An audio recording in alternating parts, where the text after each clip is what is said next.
Ask an American shooter whether to buy a .22 long rifle or a .22 Magnum, and you will have your answer in about 10 seconds. The long rifle is cheaper. The Magnum is more powerful. Both of those statements are true. Neither one of them answers the question you actually asked. Because the more powerful cartridge can absolutely be the worst choice for a serious shooter, and the cheaper one can turn into an expensive mistake for the wrong kind of owner. I'm Hank Mercer, and this is GunRank. Here is what does not get said across the gun counter. There are two questions that decide which of these belongs in your rifle rack, and neither one of them is muzzle velocity. We will get to both of them, but they will not mean anything until the rest of this is on the table. And the first thing that has to come off the table is the idea that one of these cartridges is a nicer version of the other. Somewhere along the way, the .22 Magnum got filed in most people's heads as the deluxe trim level of the long rifle. Same little cartridge, more powder, bigger price tag. That is not what it is. And the proof is physical, sitting right there on the bench. Set the two cases side by side. The long rifle case runs a little over 6/10 of an inch. The Magnum case runs just past a full inch. The Magnum body is fatter. Its rim is wider and thicker. It headspaces on its own dimensions, in its own chamber, cut to its own drawing. These are not two sizes of the same shoe. They are two different shoes. Now look at the bullets, because this is the part that almost never comes up, and it is the part that explains everything downstream. The bullet in a .22 long rifle is what gets called a heeled bullet. It is the same diameter as the outside of the case, with a narrow step at the bottom that tucks down inside. That is a black powder era solution to a black powder era problem. And it is still coming off production lines today, by the billions, in the most popular cartridge in the world. The Magnum does not do that. It seats a conventional jacketed bullet down inside the case mouth, the same way a centerfire cartridge does.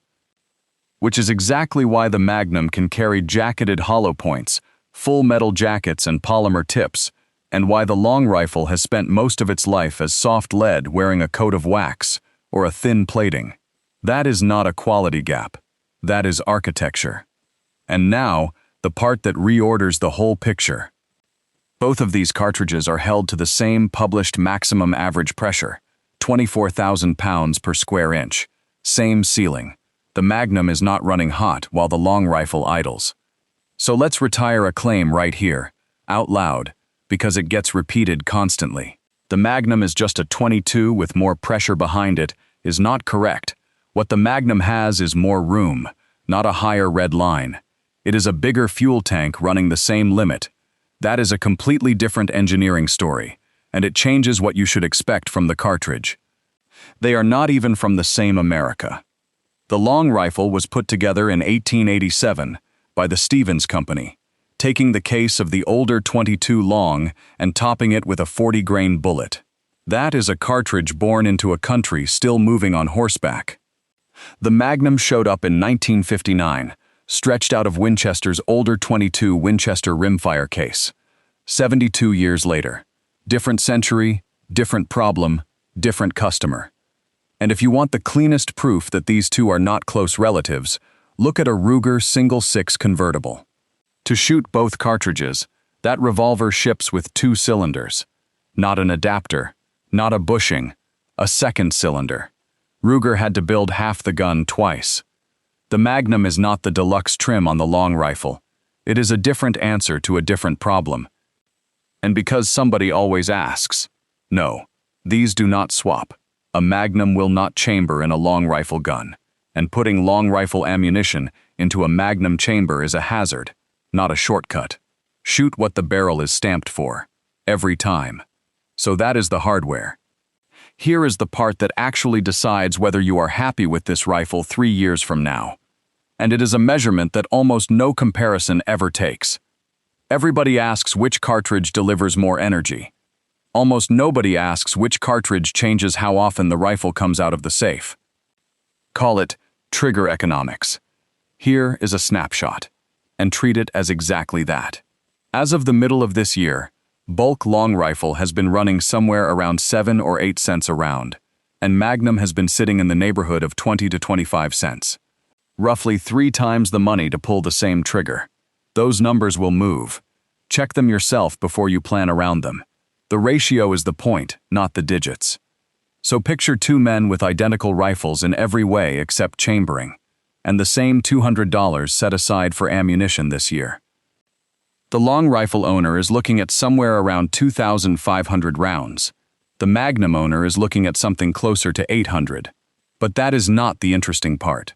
Watch what happens to their behavior. The Magnum owner starts counting. It is a Sunday afternoon. He has half a box left in the cabinet, and he thinks, I ought to save this for the fall. So he does, and the rifle stays where it is. The long rifle owner never once has that thought. Come December, one of those men has spent maybe 3 afternoons behind his rifle. The other has spent 15, knows exactly where it prints at 50 yards, has worked out the trigger, and has handed it to a nephew twice. Same money, same year, completely different relationship with the gun. That is the thing the charts cannot show you. Ammunition cost is not only a wallet issue, it is a usage issue. It quietly edits your calendar, and it does it without ever asking your permission. There is a reason nearly every American who knows how to shoot learned on a .22 long rifle. It was not the most impressive cartridge on the shelf. It was the one nobody had to think twice about loading. Now, let's be fair to the Magnum, because it is not a marketing gimmick and it never was. But more power is a lazy description of what that cartridge sells you. What the Magnum sells is margin. Here is the only apples-to-apples comparison we need. Same manufacturer, same bullet weight, 40 grains, both figures published by the maker. The long rifle load is listed at 1,235 feet per second. The Magnum load, same 40 grains, is listed at 1,875. That is the numbers portion of this video. Everything after this is what those numbers actually change. Margin is what you have left over when the situation is not the one you rehearsed. When the distance turns out to be longer than you guessed. When there is a crosswind that was not there 10 minutes ago.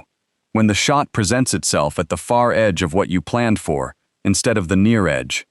The Magnum gives you more room to be a little bit wrong. That is worth real money. But margin only pays if you actually spend it. If 90% of your rounds go into paper at 25 yards on a folding table, you have bought insurance against a fire that is never going to start. And there is a catch that people who buy the Magnum in a handgun learn the hard way. That cartridge was designed around a rifle barrel. The rifle figure lands near that 1,875. Published handgun figures for the same ammunition commonly sit down around 1,500. Give the Magnum a short barrel, and you hand back a large share of what you paid for. Which makes the cartridge's first year almost funny. Winchester released it in 1959, and then could not get its own rifle to the market. The Model 61 pump did not appear chambered for it until 1960. Smith & Wesson had a revolver out within months. Ruger had one too. Savage adapted a combination gun and beat them all to the punch. So America's newest rifle cartridge spent its entire debut year mostly as a handgun round, in the one platform that gives back the most of what it offers. 60-some years later, people are still making a version of that same mistake, not with the platform, with the plan. The Magnum does not make every rimfire job better. It makes a narrower group of harder rimfire jobs easier. And if any of this field talk applies to you, go read your state's current regulations before you build a plan around it. Rimfire rules for small game and for fur bearers differ from state to state, and they get rewritten more often than people expect. Now here is where a lot of comparisons quietly cheat, and I do not think most of them mean to. There is no single .22 long rifle, and there is no single .22 Magnum. Commercial long rifle bullets run from about 20 grains up to 60. Velocities run from a few hundred feet per second in the quiet loads all the way up past 1,700 in the hypervelocity stuff. Magnum offerings run from 30-grain loads listed above 2,200 down through the heavier stuff in the mid-1600s. Those are not two numbers. Those are two entire ecosystems, and they overlap more than the argument admits. So watch the trick. Now that you know to look for it. Somebody picks a plain, mild 40-grain long rifle, then picks the hottest varmint Magnum on the shelf, runs them against each other, announces a verdict about the cartridges. What actually got compared was 2 boxes, 2 loads, chosen for the story, standing in for 2 families of ammunition that stretch a long way in both directions. Sometimes the gap between 2 loads inside one caliber matters more to your afternoon than the name stamped on the box. And here is the practical version of that, which costs you nothing. Your rifle has opinions. 2 rifles of the same make and chambering can flatly disagree about the same ammunition. So before you buy in bulk, buy a handful of small boxes across a few different loads, shoot them off the same rest on the same day, and let the rifle vote. That is not a beginner tip. That is the difference between a rifle you trust and a case of ammunition sitting in a closet, because the gun never liked it. Which brings us to the thing that quietly misleads more Rimfire buyers than any other single item: the chart. Every velocity number you have ever read on a box came out of a standardized test barrel. Manufacturers say so themselves. Hornady spells it out in their own customer questions page. Their published data comes from test barrels built to industry specification.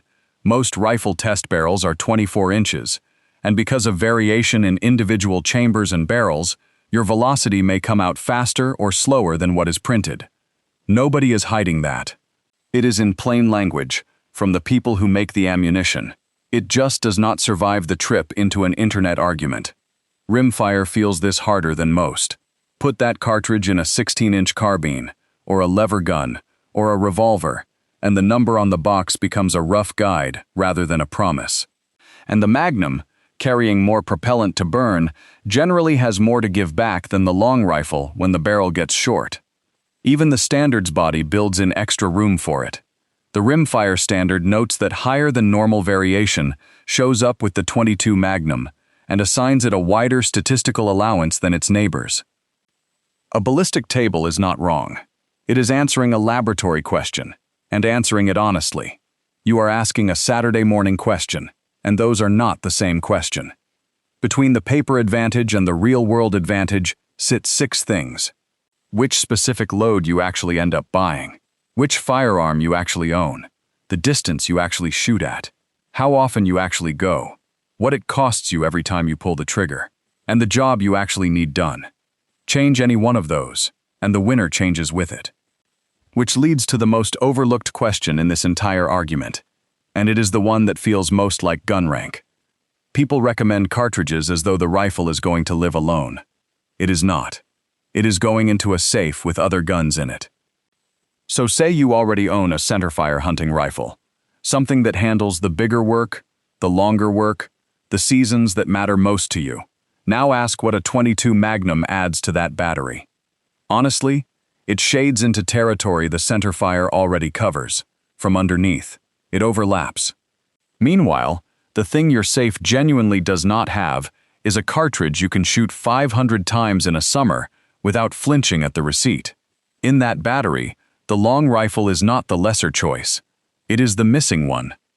Now flip it. Say this Rimfire is going to be your only light field gun. It handles the pests, the odd jobs around the property, whatever the year hands you, and there is no centerfire behind it. Now the Magnum's extra reach is not a luxury. It is the only reach you have. Same 2 cartridges, opposite recommendation, and nothing changed except what was already in the safe. Do not ask what the cartridge can do. Ask what it adds to the guns you already own.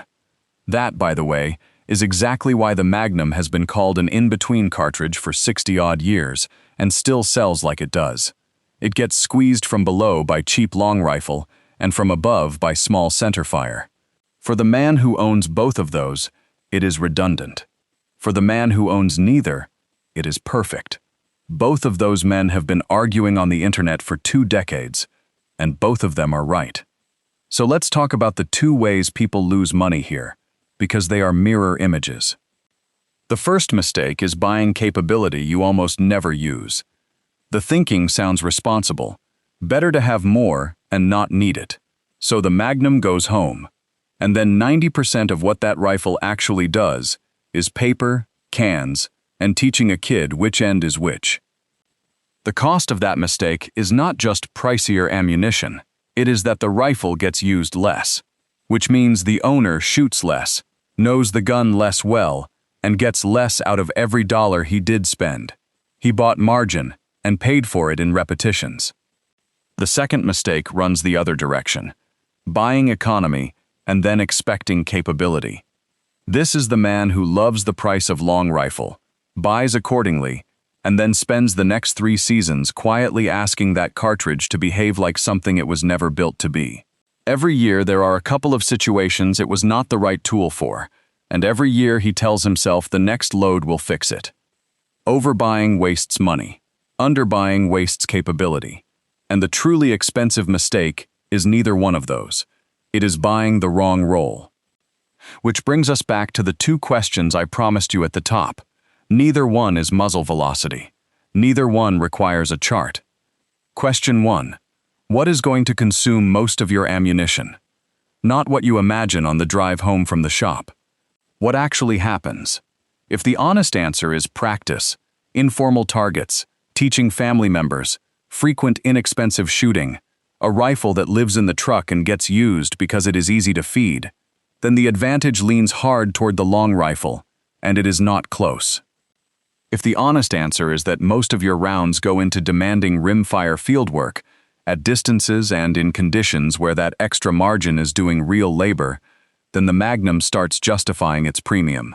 Not because it is better, because you are actually spending what it sells. Question 2. What capability is missing from the guns you already own? If a centerfire hunting rifle is already covering the heavy end, the long rifle probably adds more to your battery than the Magnum does, because it adds volume you do not currently have. If this rimfire has to carry nearly the whole light field roll by itself, the Magnum's argument gets a lot stronger. And then, one modifier, which is the piece almost everybody leaves out. If ammunition cost is going to make you shoot noticeably less, count that as a performance penalty. Write it in the same column as drop and drift.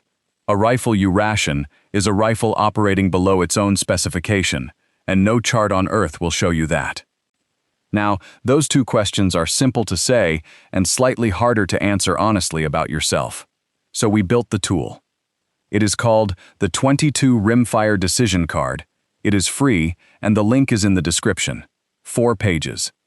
A decision matrix that does not name a universal winner. A short worksheet that forces you to write down what you actually use the rifle for, instead of what you tell yourself. A blank annual ammunition cost calculator you fill in with your own local prices, instead of somebody else's numbers from last year. And a checklist for figuring out whether a new cartridge genuinely adds capability to your safe, or just duplicates something already sitting in it. 5 minutes with that card beats reading 15 more comparison articles. That is the whole idea. So, no universal winner. Not from us, not today, because there is not one. Here is the sentence to keep. The 22 long rifle buys repetitions. The 22 Magnum buys margin. If what you are short of is affordable practice, volume and versatility, buy the repetitions. That is a real shortage, and it is the one most American gun owners actually have. If what you are short of is field margin inside a rimfire package and there is nothing behind it in the safe, buy the margin. That is a real shortage too. The long rifle is not the weak version of the Magnum, and the Magnum is not the premium version of the long rifle. They solve different shortages. Once you can name your shortage, the argument that has run for 65 years takes about 90 seconds to settle. The little cartridge that taught this country to shoot never won a single argument on paper. It won because it was the one nobody ever had a reason to leave in the safe. I've come to think that is the real ranking. In rimfire and everywhere else, the best gun a man owns is the one he never talks himself out of using. I'm Hank Mercer. Thanks for spending this one with us.